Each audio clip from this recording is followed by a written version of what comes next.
Bismillahirrahmanirrahim. Assalamualaikum warahmatullahi wabarakatuh. Bagaimana kabar-kabar santri-santri semua?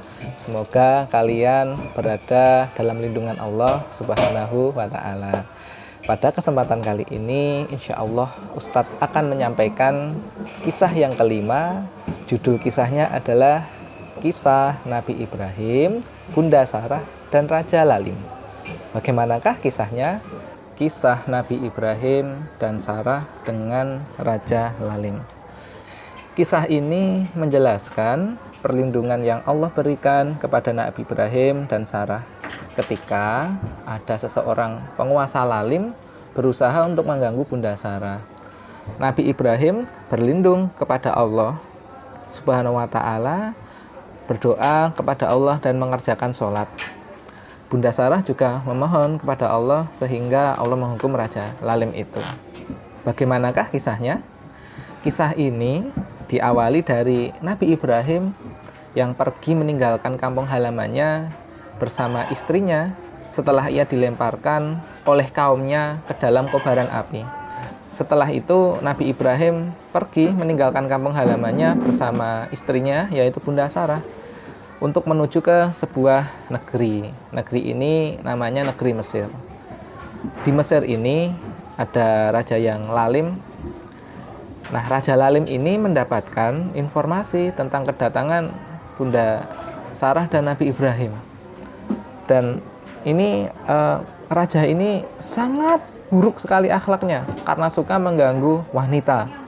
Apalagi wanita itu sudah bersuami. Nah, raja ini semakin semangat kalau mengganggu wanita, dan ini akhlak yang sangat buruk karena kita sebagai seorang muslim tidak boleh mengganggu seorang wanita, apalagi wanita itu sudah berkeluarga. Itu termasuk dosa.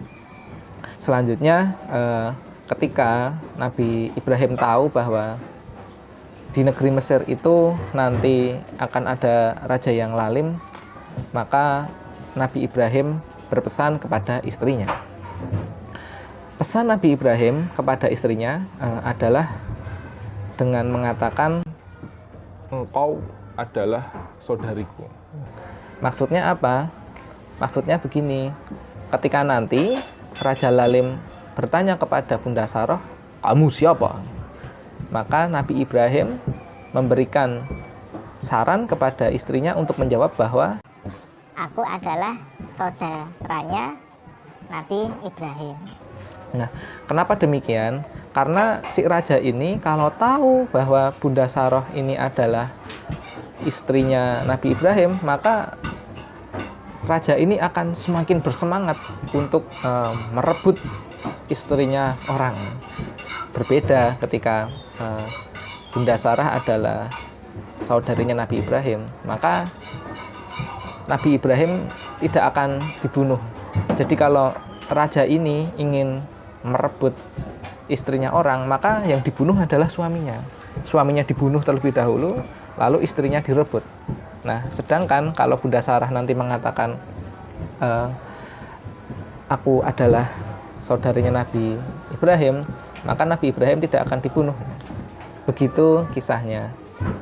Nah, setelah itu anak-anakku, maka masuklah mereka berdua, Nabi Ibrahim dan Bunda Sarah, ke dalam lingkungan negeri Mesir, dan sudah langsung disambut oleh prajuritnya si raja, dan langsung dibawa ini si Sarah ini ke dalam kerajaan untuk bertemu dengan si raja.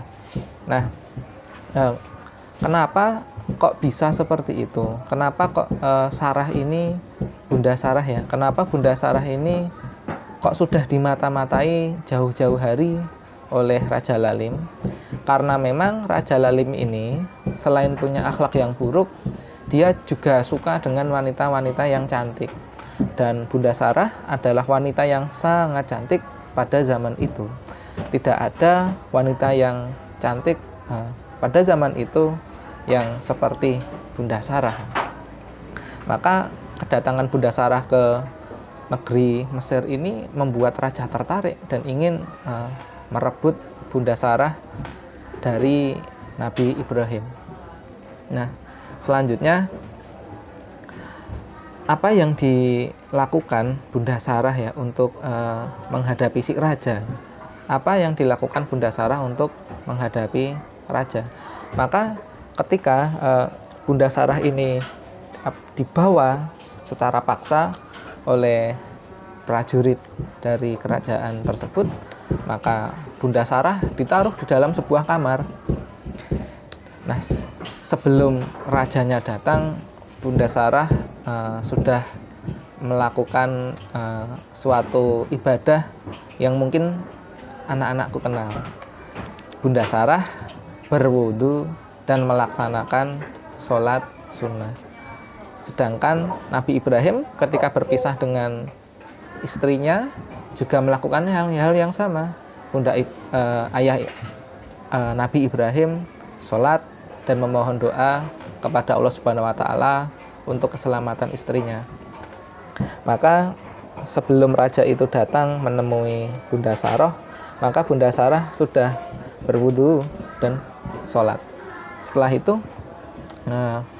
yang terjadi adalah ketika si raja ingin mendekati Sarah, justru raja menjadi tercekik hingga menendang-nendangkan kakinya ke tanah.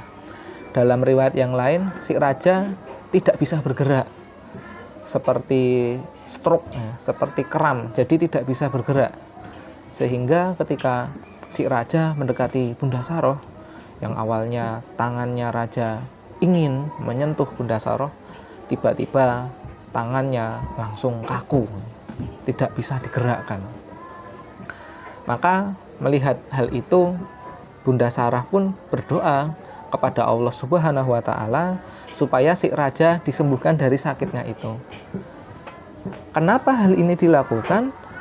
Supaya Bunda Sarah tidak dituduh membunuh si raja.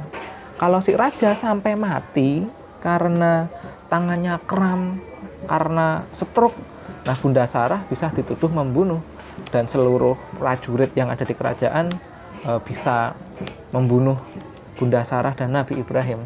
Maka Bunda Sarah pun berdoa kepada Allah Subhanahu wa Ta'ala. Jadi Ustadz ulangi, Bunda Sarah berdoa kepada Allah Subhanahu wa Ta'ala. Nah, ini pun dilakukan karena si rajanya yang minta disembuhkan. Jadi raja ini ketika tahu bahwa, loh, kok saya tiba-tiba kram ini? Dia takut lalu meminta tolong pada Bunda Sarah. Wahai Sarah, bebaskan aku dari ini. Jangan-jangan ini karena kamu ya. Nah, Bunda Sarah terus mengatakan, bukan, itu bukan karena aku. Itu karena Allah Subhanahu wa Ta'ala sedang menghukum kamu yang mau mencelakai saya. Nah, selanjutnya karena si raja ini meminta kepada Bunda Sarah untuk berdoa kepada Allah Subhanahu wa Ta'ala, maka Bunda Sarah pun berdoa pada Allah. Hingga akhirnya Allah Subhanahu wa Ta'ala membebaskan si raja dari sakitnya itu. Jadi sudah tidak kram lagi. Tapi ternyata karena akhlaknya buruk, maka si raja ingkar janji dan mencoba mengganggu Bunda Sarah lagi. Wah, datang lagi ini si raja. Wah, dia berjalan lagi, tangannya ingin menyentuh Bunda Sarah. Begitu mau menyentuh, Bunda Sarah pun berdoa kembali. Bunda Sarah berdoa, sekarang yang kram lebih parah lagi. Tidak hanya sebagian dari tubuhnya, tidak hanya tangannya saja, sekarang justru seluruh tubuhnya kram. Sehingga si raja ini akhirnya sangat ketakutan dan kapok. Raja akhirnya kapok, tidak mau lagi menggoda Bunda Sarah, dan Bunda Sarah pun akhirnya berdoa kembali supaya Allah Subhanahu wa Ta'ala menyembuhkan sakitnya si raja ini. Nah, dengan demikian kapoklah ini si raja dari perbuatannya. Raja tidak mau mengganggu Bunda Sarah lagi.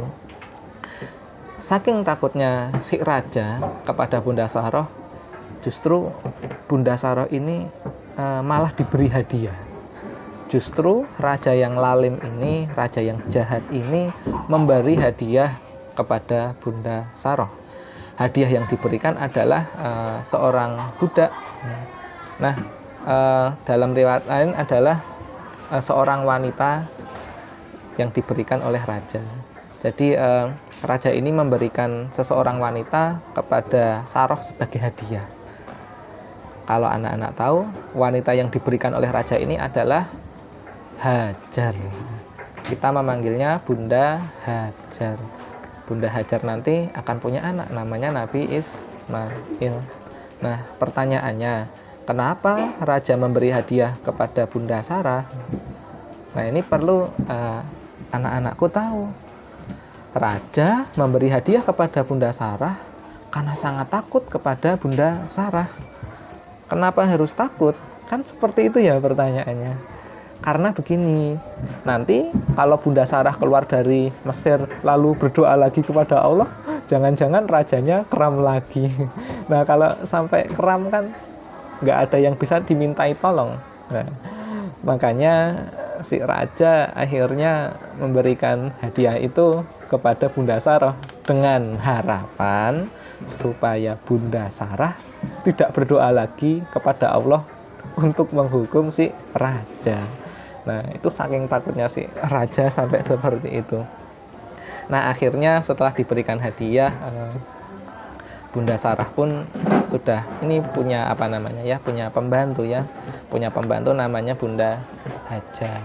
Nah, punya pembantu lalu bertemu dengan Nabi Ibrahim alaihissalam.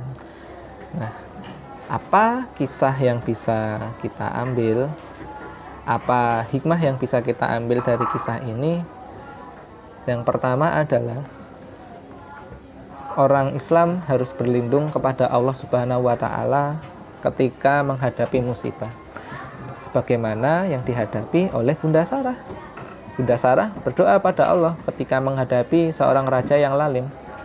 Siapa lagi yang bisa melindungi Bunda Sarah ketika itu? Kalau bukan Allah Subhanahu wa taala. Waktu itu Bunda Sarah hanya sendirian di dalam kamar. Dan seorang raja masuk ke dalam kamar itu untuk mencelakai Bunda Hajar, ya, Bunda Sarah. Dan raja ingin mencelakai Bunda Sarah. Ya, sebagai seorang muslim harus berlindung kepada Allah Subhanahu wa taala ketika menghadapi musibah. Seperti hari ini ketika virus corona menyerang kehidupan kita, anak-anak harus banyak belajar di rumah. Anak-anak tidak bisa berangkat sekolah setiap hari, bahkan harus belajar dari jarak jauh. Waktu belajarnya juga dibatasi. Nah, menghadapi musibah seperti itu, santri-santri harus berdoa pada Allah Subhanahu wa taala. Selanjutnya, hikmah yang kedua adalah Allah Subhanahu wa taala Maha berkuasa untuk menjaga Nabi dan orang-orang yang beriman. Jadi anak-anakku yang semoga Allah rahmati, tidak hanya Nabi, tapi juga orang-orang yang beriman. Nabi Ibrahim adalah seorang Nabi, dan Allah melindungi Nabi Ibrahim dari rencana pembunuhan si raja. Dan Allah Subhanahu wa taala juga melindungi Bunda Sarah, walaupun Bunda Sarah bukan Nabi. Jadi kalau kita beriman pada Allah Subhanahu wa taala, insya Allah Allah akan menolong kita. Nah, hikmah yang terakhir adalah wudhu sudah ada sejak zaman Nabi Ibrahim. Ingat tadi ketika Bunda Sarah sebelum menghadapi si raja, Bunda Sarah berwudhu dulu dan sholat untuk Allah Subhanahu wa ta'ala. Nabi Ibrahim pun juga sama. Nabi Ibrahim juga wudhu dan sholat kepada Allah Subhanahu wa ta'ala. Nah, itulah kisah dari Nabi Ibrahim, Bunda Sarah dengan Raja Lalim. Semoga kita semua bisa mengambil hikmah dan bisa menjalankan dalam kehidupan kita sehari-hari.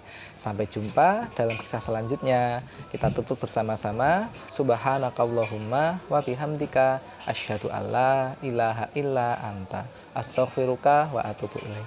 Assalamualaikum warahmatullahi wabarakatuh. Alhamdulillahi rabbil alamin.